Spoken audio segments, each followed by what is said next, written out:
When I'm talking about community, and community is really at my heart deeply, what I always say is look back in your history, think about where your school came from, what you've done in the past.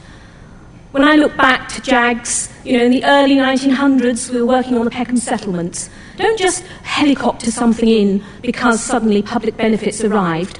That's the wrong thing to do. It's about thinking, how is this part of what we're committed to, what we believe in, what we already do? How can we extend, tweak, advertise better, or whatever, what we already do?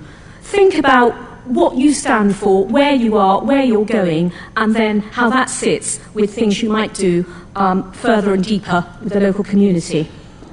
Now, there's a handout in the pack, which is two sides of where we were when I wrote it. It's a bit like Topsy in our school.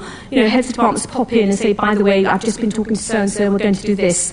And I say, oh, good, get it on the website. So things change all the time, but I hope it will give you a few ideas. One thing I didn't put on there, and I was at a meeting last night and we were talking over dinner, was about special educational needs. We have a totally hearing impaired child at our school who came on a Southwark funding because the noise was too great in the local state schools for her to really cope.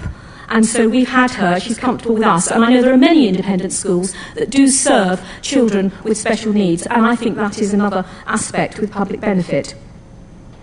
So, much has been made of assisted places in the media, just offering a little assistance and not being very helpful. At the moment, we've got about 100 places. We started immediately, we lost the government-assisted places. We had 187 of those.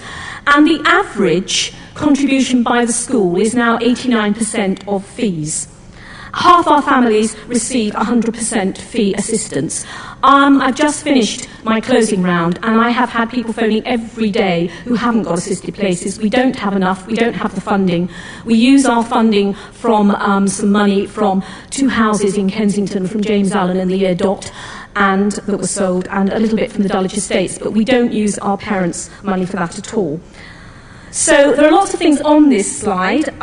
We give them uniform, meals and travel and extras, and that's quite ironic because in 1741, when the school was founded, the pupils were given a set of clothes. So we've kept that tradition.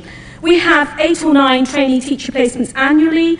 We are good neighbours. That's one of our slogans. When I came, I think in about 1995, we had a conference for Southwark, local state schools, councillors, governors, called Working Together, and we thought what we could do.